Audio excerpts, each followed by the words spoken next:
अकबर ने बूंदी के राजा सुरजन को कहा कि सुरजन जी यार, मेरी पास जानकारी आई है कि तुम्हारी राजकुमारी भानकंवर की तुम शादी की बात सोच रहे हो, शादी करने वाले हो। और उसने कहा जी सर, जी जी जी एकदम सही बात है, और भानकंवर की शादी की बात चल रही है, हम शादी करने वाले हैं उसकी। तो कहा जहांगीर से सगाई कर दो। किससे सगाई कर दो? अब सुरजन जहांगीर के साथ सगाई करना नहीं चाहता, तो सुरजन फंस गया। यदि अकबर को अकबर के दरबार में मना कर दे कि मैं तेरे बेटे से मेरी बेटी की सगाई नहीं करूंगा, तो अकबर शाम से पहले पहले पकोड़े बना खा जाए। वहां बैठ के आप उसके घर में कैसे मना कर सकते हो उसको? तो सुरजन को भगवान जाने क्या दिमाग में आया, और सुरजन ने हाथों हाथ कहा कि सर मैंने सगाई कर दी। अकबर उसको चेहरे से पता चल गया कि झूठ बोल रहा है। अकबर ने काउंटर क्वेश्चन किया हाथों हाथ, किससे कर दी? और उसने बेचारे ने देखा कि दरबार में सारे के सारे हेड डाउन करके बैठे हुए थे। एक कल्ला रायमलोट टांग पे टांग दे के मूंछों को बंट लगा रहा। उसने कहा साहब कल्ला रायमलोट से किए, और कल्ला रायमलोट तो लगा मेरा नाम लिया। उसने कहा हाँ हाँ अभी तो हुई थी।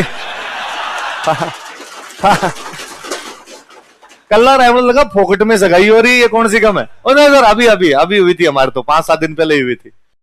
अकबर को साफ साफ पता कि सुरजन भी झूठा है, कल्ला रायमलोट भी झूठा है, पर लड़की का बाप कहे कर दी, जिसे अभी वो कहे मेरे से कर दी, फिर आप क्या कर सकते हो? तो अकबर बेचारा झूठी हंसी लेके आया चेहरे पर। उसने कहा क्या यार कल्ला जी, यूं गुपचुप आजकल तो सगाइयां, अच्छा डर गए कि पार्टी ना देनी पड़ जाए? और कल्ला रायमलोट ने कहा कि नहीं नहीं सर, वो थोड़ा ग्रह नक्षत्र का चक्कर था, पंडित जी ने कहा अभी की अभी करनी पड़ेगी, बाकी पार्टी से कोई डर थोड़ी लगता है, शाम को जाओ 8 बजे बोतल खोल लेंगे आज। कौन अरे पीछे ये असुरों वाली हंसी कौन हंस रहा है?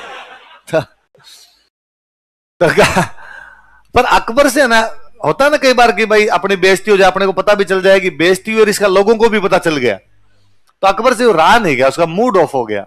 और अकबर ने कहा कि यार मेरी थोड़ी तबीयत सी खराब लग रही है, एक बार अपने दरबार कैंसिल करते हैं, 10 दिन बाद मिलेंगे, 10 दिन की छुट्टी है, जाओ घर।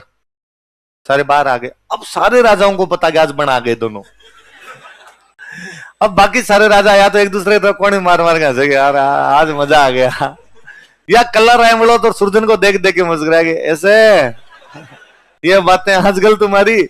तो सुरजन ने कल्ला रायमलोट को साइड में लिया और उसने कहा बातों बातों में सही, लेकिन मैंने मेरे राजकुमारी की सगाई तेरे साथ कर दी, अब तू फटाफट बूंदी जाके वास्तव में सगाई करके आजा, वरना अकबर को कल को पता चल गया और कोई बखेड़ा खड़ा कर देगा।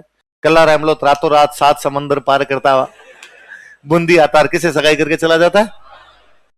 अब 10 दिन बाद दरबार वापस लगा, कल्ला रायमलोट फिर सामने जाके बैठा। अकबर को कल्ला रायमलोट हुआ है नहीं, तो अकबर ने कल्ला रायमलोट का ट्रांसफर कर दिया लाहौर। कहां कर दिया कि इसको आगरा मत रखो, मेरे सामने रहता मेरा मूड खराब होता है, तो कहां भेज दो? लाहौर। अच्छा लाहौर में एक पहले से गवर्नर था, भाई हर राज्य में क्या बनाया जाता है? गवर्नर, हिंदी में बोलते सूबेदार। क्या बोलते? राज्य को बोलते सूबा, राज्य क्या बोलते? तो जिसको सूबा मिलेगा वो क्या हो जाएगा? सूबेदार। तो पहले एक सूबेदार था, तो जैसे मुख्यमंत्री था वहां पे, तो इसको बना के भेज दिया डिप्टी, सचिन पायलट उप मुख्यमंत्री बना के भेज दिया, भाई तू चला जा वहां पे। अच्छा कल्ला रायमलोट वहां पे उप सूबेदार बन के गया, डिप्टी गवर्नर बन के वहां पर गया, लेकिन उस गवर्नर से कल्ला रायमलोट की बनी नहीं, और थोड़े दिनों बाद कल्ला रायमलोट ने गवर्नर को मार दिया। आप अपने सीनियर को मार देते हो, क्या यह राजा की आज्ञा का उल्लंघन नहीं है? वायलेशन है कि जो ऑर्डर आपको दिया था आप पालन नहीं कर रहे, उल्टा अपने सीनियर को मार देते हो। कल्ला रायमलोट जानता था कि अब अकबर फांसी लगाएगा, कल्ला रायमलोट अपने चुपचाप लाहौर छोड़ता है, सिवन आ जाता, सिवन आके बैठ गया। अकबर ने कोई एक्शन ही नहीं लिया, अकबर चुपचाप बैठा है। उल्टा 3-4 महीने बाद अकबर ने कल्ला रायमलोट को बुलाया कि कल्ला जी मेरे से आगे मिलो एक बात। कल्ला रायमलोट मिलने के लिए गया, तो अकबर सामने गया, जाके गले लगा कि शाबाश मेरे चीते, क्या मारा यार लाहौर में उस गवर्नर को, सारे समाचार हैं, और मैंने इसीलिए भेजा था तेरे को, वो लिचड़ आदमी था, मरना ही था उसको, और आपका प्रमोशन, आप गवर्नर हो। कल्ला रायमलोट बैठा बैठा सोचेगी यार मामला गंभीर है, अकबर इतना सीधा है नहीं जितना सीधा बनने की कोशिश कर रहा है। और बताओ कल्ला जी घर के क्या समाचार है? साहब दया है, बादशाह की जिस पे कृपया हो जाए उस आदमी क्या दिक्कत हो सकती है? घर परिवार सब राजी खुशी है, सब सही है। तुम्हारी तबीयत ठीक रहती है? हाँ। मैंने सुना है तुम अपनी बहन के लिए कोई लड़का देख रहे हो। हाँ। और कल्ला जी को लगा अच्छा दुख है पेट बतावे माथो, कि दर्द तो कहां पे हो रहा है? पेट में। आदमी बता क्या रहा है? माता, कि सर दर्द हो रहा है मेरे, समस्या गंभीर है इसके। और कल्ला ने कहा कि हाँ साहब वो इसीलिए मैं तो लाहौर से सिवाना गया था कि बहन के लिए लड़का देख रहे हैं। तो जहांगीर है, जहांगीर के साथ में तुम्हारी बहन की सगाई करो। अब कल्ला फंस गया। कल्ला समझता था कि अकबर उस बात का बदला लेना चाहता है कि बूंदी वाली राजकुमारी के टाइम तू बीच में आ गया था, अब ले मैं तेरी बहन की शादी किसके साथ कर दूंगा। और कल्ला रायमलोत ने वैसे कहा कि सर बात तो सही है आपकी, मैं मेरी बहन की सगाई जहांगीर के साथ कर दूंगा और मेरे लिए तो अच्छी बात है कि इतने बड़े घराने में इतने बड़े बादशाह के बेटे के साथ बहन की शादी करूंगा। अगर हम तो गरीब आदमी हैं, आप छोटे मोटे सामंत है, आप बादशाह हो, किसी बड़े बादशाह में, बड़े राजा में, बड़े सुल्तान में, नवाब में कहीं रिश्ते करो। कहा छोटे मोटे रिश्ते कर रहे हो। कितना यूं अजीब सा लगेगा कि साहब दिल्ली का मुगल बादशाह और उसका बेटा सिवाना शादी करने के लिए गए। अकबर ने कहा नहीं, अमीर गरीब की क्या बात है, लड़की में गुण अच्छे होने चाहिए। गांव में घर वाले ऐसे डायलॉग देते हैं ना, है ना, हमें कोई दहेज वेज नहीं चाहिए रे भाई, हमें तो लड़की अच्छी चाहिए, 2 जोड़ी कपड़ों में लेके आ जाएंगे। बाद में लिस्टें बना बना के भेजते हैं क्या क्या चाहिए। शुरुआत में फर्जी फर्जी बातें करते हैं, बाद में एक एक के यूं हमारे तो टावरों के भी इतने कपड़े भेजो, डोकरों के भी कपड़े भेजो, है ना, मरने वाला आदमी होता है, पैर लटक रहे हैं कब्र में, इसकी भी धोती भेजो, कहां पहना होगा इसको धोती। तो ऐसे करते रहते हैं। तो अकबर ने वैसे डायलॉग दिए और कल्ला रहमत ने वैसे कहा था। अकबर ने कहा नहीं नहीं भाई कोई दिक्कत नहीं है हमारे तो कल्ला रहमत ने कहा ठीक है साहब, पर मेरे पास अभी ब्याह करने के पैसे नहीं है। उसने बहाने तो खूब बनाए। तो अकबर ने कहा जीते पैसे चाहिए ले जा। अब कल्ला रहमत ने वहां से लिए पैसे, यहां पे आगे सिवाना किले का पुनर्निर्माण करवाया, ऊंचा ऊंचा करवाया आपने सिवाना किला। फिर अकबर के पास मैसेज किया कि सर बारात भेज दो, लेकिन ध्यान रखना बाराती कम भेजना, मेरे पास ज्यादा बाराती रुकवाने की सामर्थ्य इतनी ताकत नहीं है। अकबर ने कहा एक तो जहांगीर आएगा और केवल 4 दोस्त आएंगे साथ, 5 आदमी तो रुकवा ही लेगा। उसने कहा नहीं सर ऐसे 10-11 भी भेज दोगे तो कोई दिक्कत नहीं।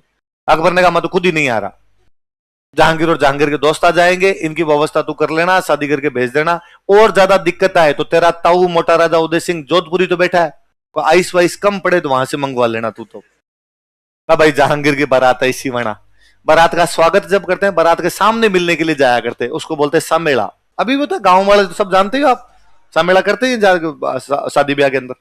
अब भाई जहांगीर सिवाना में बाहर आके बैठे, पहले क्या बारात गांव के बाहर रुकती और गांव के बाहर वहीं जाके सामेला करके फिर लेके आते। आजकल तो क्या सीधी आई जाती है बारात, वहां पे फिर जाके करते हैं।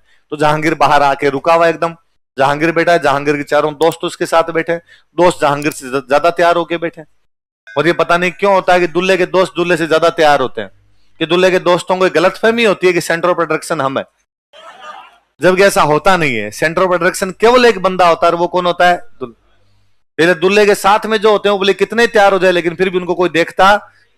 और वैसे भी दूल्हा इंटेलिजेंट होता है, दूल्हा हमेशा अपने साथ उन दोस्तों को रखता है जो शकल में बूढ़े होते हैं।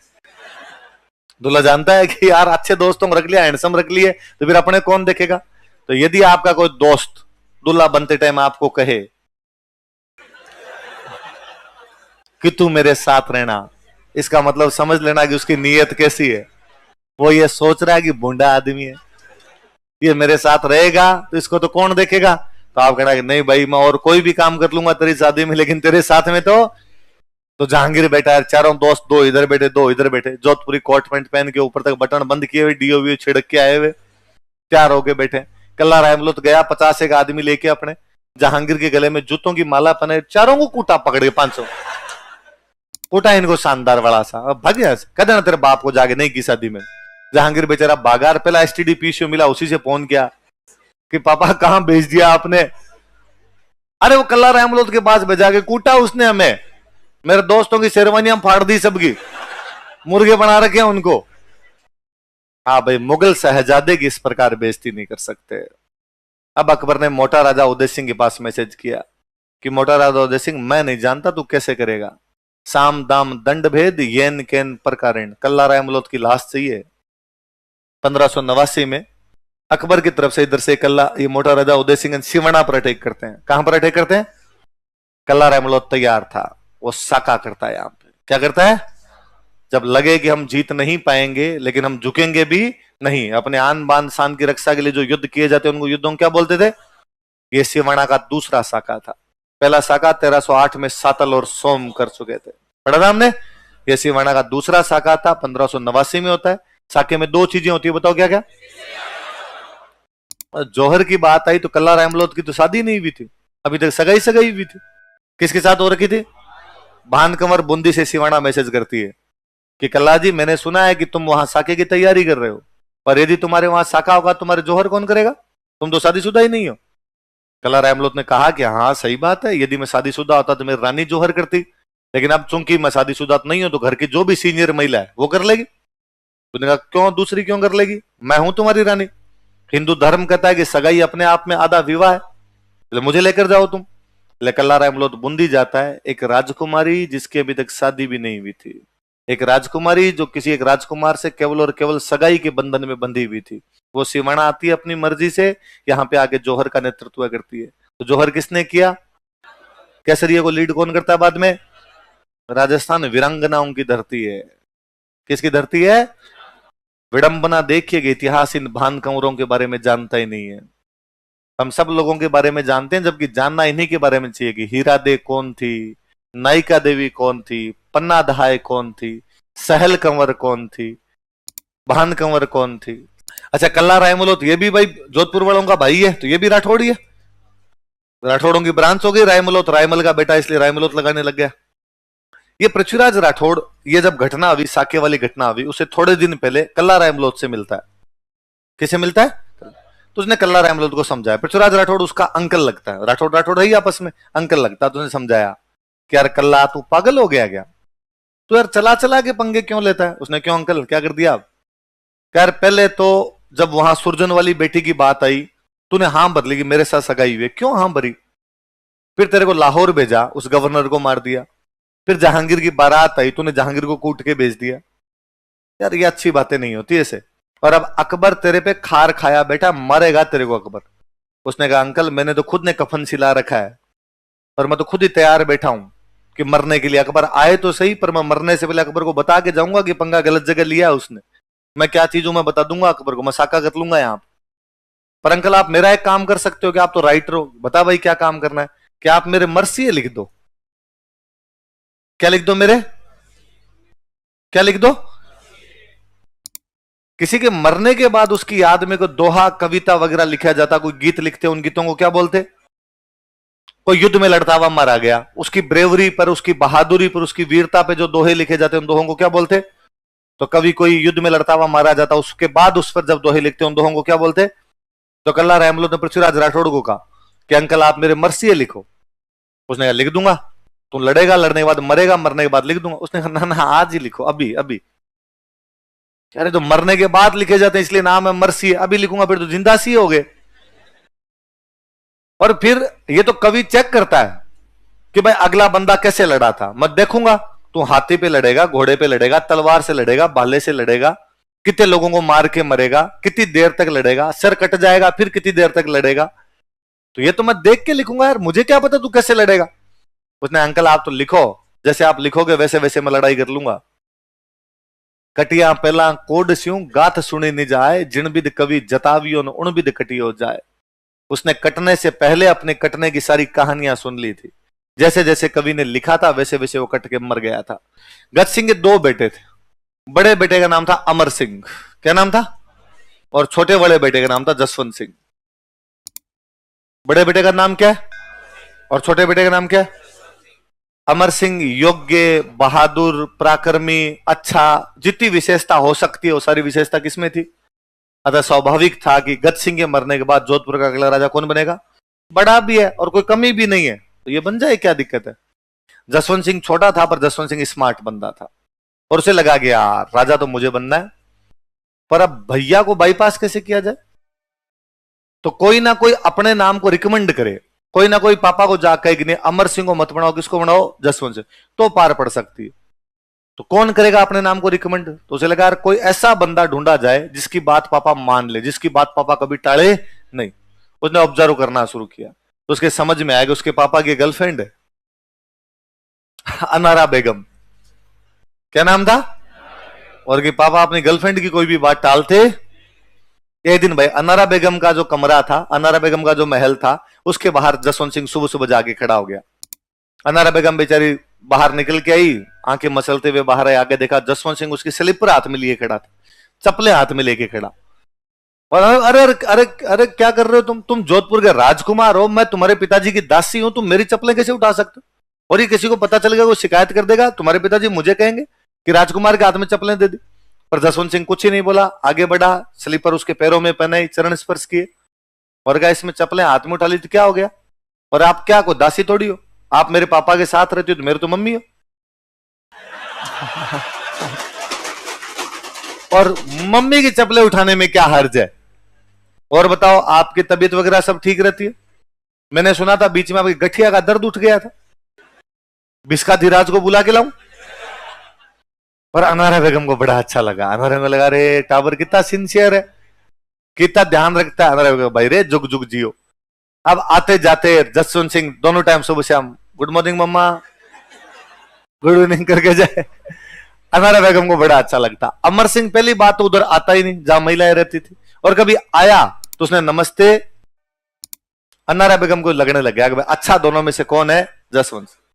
और एक दिन अनारा बेगम ने गज सिंह जी को कहा कि गज सिंह जी आपको मेरी एक बात माननी पड़ेगी। गज सिंह जी ने कहा आज जिंदगी कौन सी बात टाली है तेरी, सारी बात मानता ही हूं मैं तो तेरी। और अनारा बेगम ने कहा कि मैं ये चाहती हूं कि जोधपुर का अगला राजा किसको बनाया जाए? और गज सिंह अरे नहीं नहीं नहीं भाई ये नहीं, अमर सिंह बड़ा है, योग्य, बहादुर, पराक्रमी सब कुछ है, इसलिए राजा तो अगला कोई बनेगा तो कौन बनेगा? हम। और कोई बात है तो मांग ले, ये नहीं, देख ऐसे मामलों में इंटरफेयर मत किया कर तू। अनारा बेगम ने कहा बस कितना सख्त आदमी हो यहां पिघल ही जाता है। गजिन का बात ठीक है, जोधपुर का अगला राजा किसको बनाया जाएगा? तो अमर सिंह बड़ा बेटा, उसको क्या दिया जाए? तो उसको छोटी सी जागीर दी गई, नागौर। क्या दिया गया? तो छोटे बेटे को बड़ा राज्य मिला, मतलब जसवंत सिंह को मिला जोधपुर, बड़े बेटे को छोटा राज्य मिला, मतलब अमर सिंह को क्या मिला? और ये कांड कौन कर गई?